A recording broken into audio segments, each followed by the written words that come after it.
Kwa jina la Baba na la Mwana na la Roho Mtakatifu. Tumsifu Yesu Kristo. Mungu ni mwema na kila wakati. Dominika hii ya 16 kama nilisema mwanzo ni zawadi ya baraka, zawadi ya neema, zawadi ya yote tunayotamani kutoka kwa Mwenyezi Mungu, kwa sababu anatujalia haya yote bila mastahili yetu, na kwa sababu ya huruma yake na upendo wake tu ndivyo anavyotujalia mahitaji yetu yote. Na hivi tutapata mafundisho mbalimbali.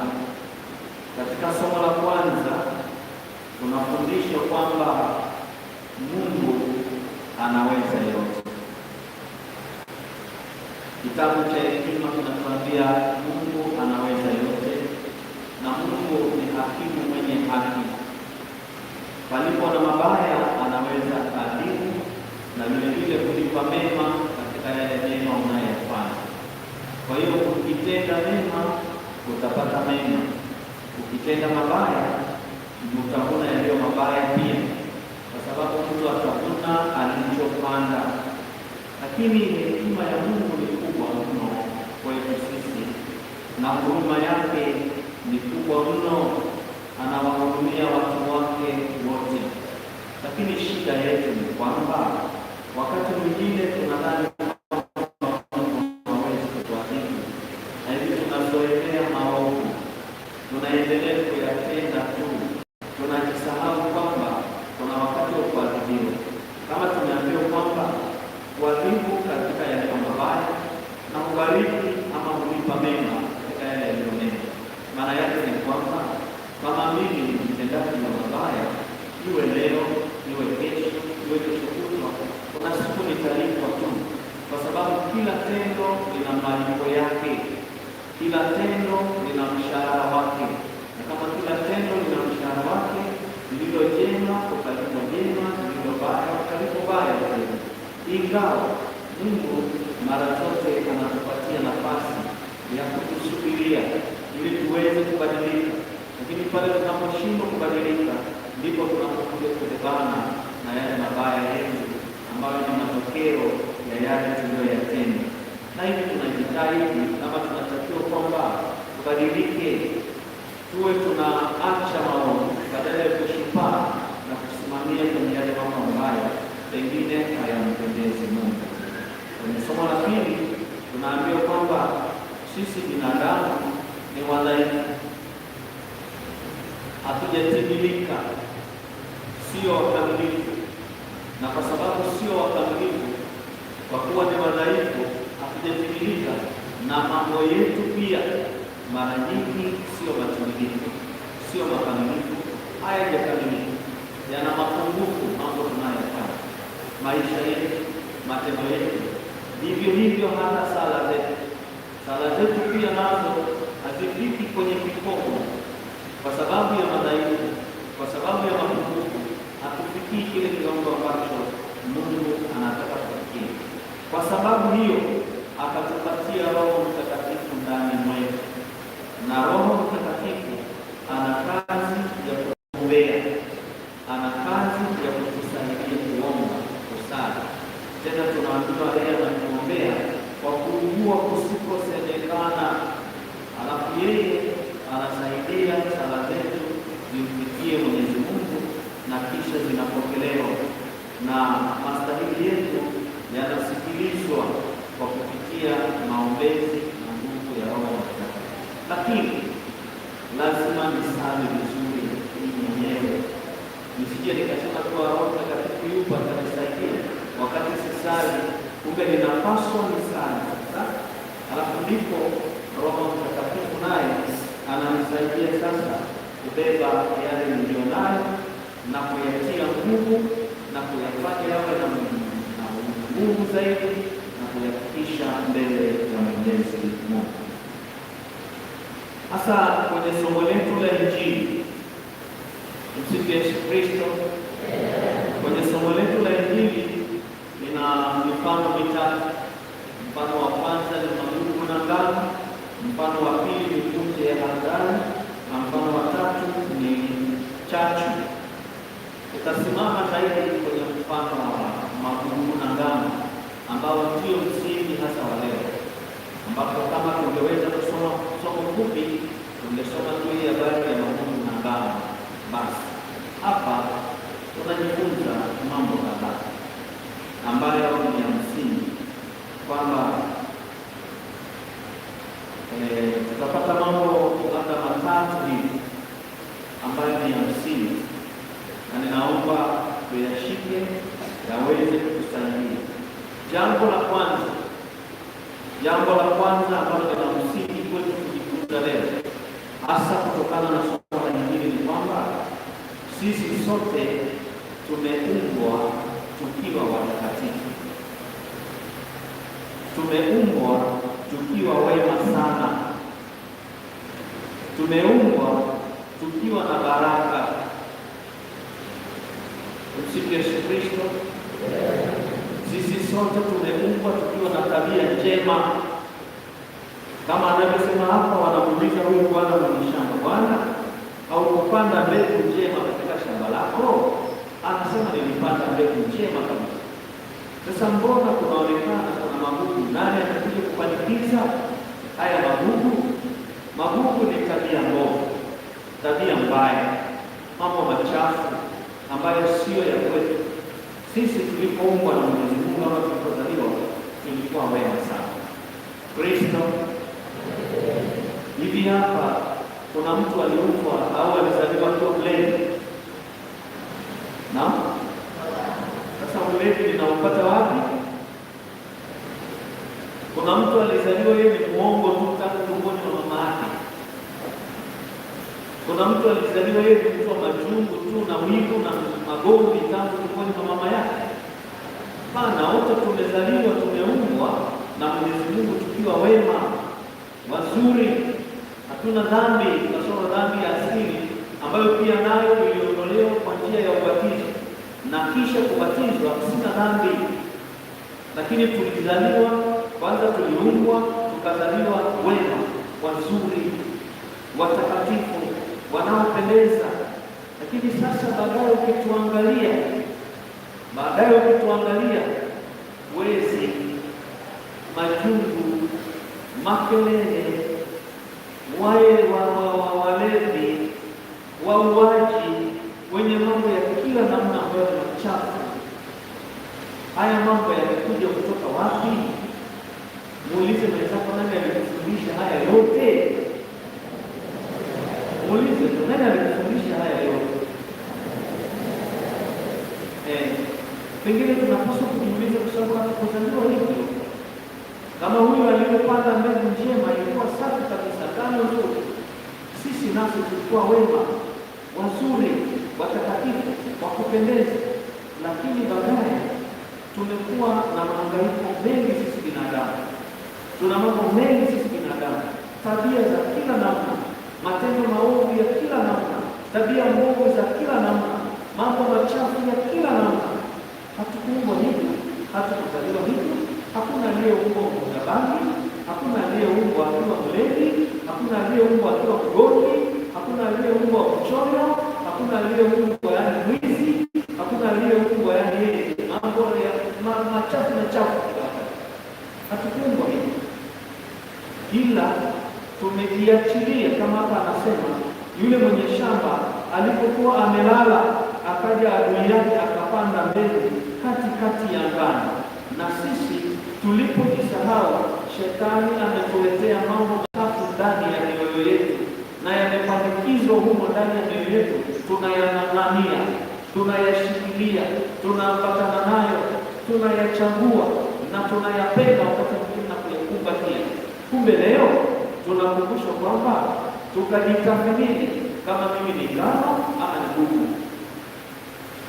Tabia zangu, matendo yangu, maisha yangu yananidhihirishaje? Magugu au ngano? Mimi ni yule anayempendeza Mungu ama ni yule ambaye anamchukiza Mungu? Nimekuwa mtu wa namna gani? Na ingekuwa vizuri sasa tujitathmini, na ni vyema tujitazame. Na mimi ninawaombea basi mkawe ngano iliyo njema, mkawe watu walio wema, ukawe mtu mwenye tabia njema, matendo mema, maisha mema, muonekano mzuri, Kristo mzuri na Kristo mwema. Amina. Ndivyo tunavyopaswa kuwa na ndivyo tulivyoumbwa. Haya mambo mengine tumeyaokota huku njiani, sio ya kwetu, ama tumeachilia yakapandikizwa na yakapata nguvu, na matokeo yake yatatutenga na Mwenyezi Mungu na yatatupeleka kwenye moto. Hapa anasema wakati ukifika, mtayakusanya magugu na kuyafunga matita matita na kuyaweka kwenye moto, lakini ngano inawekwa ghalani. Tumsifu Yesu Kristo. Mwambie mwenzako kuwa makini, mwambie angalia, kuwa makini. Na mimi nawaombea kuwa makini zaidi, tuwe Wakristo wanaoweza kujichunga vyema. Hilo jambo la ngapi? La kwanza. Jambo la kwanza kwamba sisi tulizaliwa au tuliumbwa tukiwa wema sana, wazuri, lakini baadaye tulichafuka. Kwa hiyo turudi kwenye wema wetu na kwenye uzuri wetu. Jambo la pili ni hili: magugu yanajua kuigiza ama kujifanya na kujifananisha na ngano, yaani anajua namna kujichanganya. Yanaweza ama watu wa namna hiyo wanaweza sana kufeki maisha, kuishi maisha ambayo sio ya kwao. Unaweza ukamtazama kwa nje ukaona ni mzuri, lakini ndani yake. Na hata hivyo, hili shamba magugu na ngano linazungumzia kwa upande mwingine kanisa.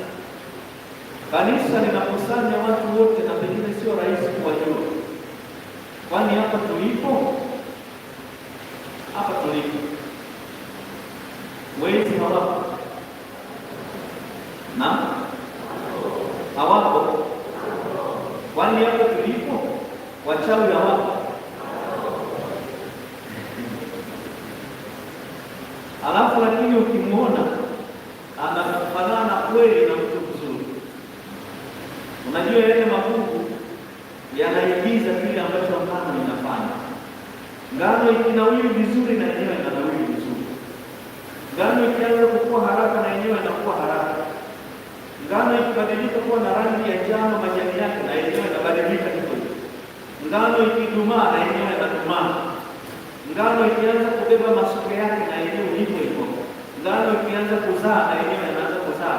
Hapo sasa ndio tofauti inakuja kuonekana.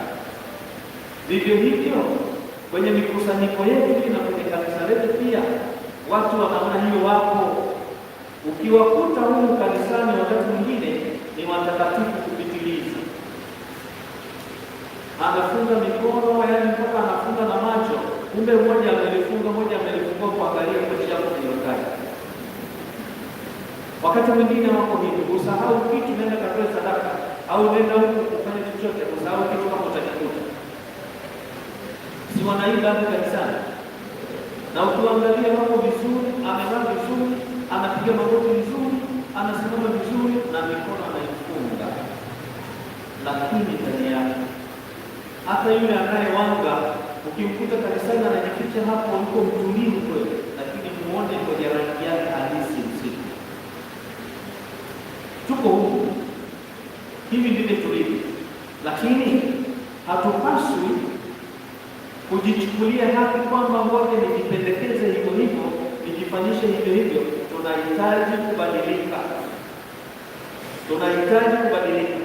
kwa sababu kinachotufafanua sisi mbele ya Mungu, kinachotupambanua sisi mbele ya Mungu ni matendo yetu, tabia zetu, imani yetu, na sio muonekano wangu wa nje.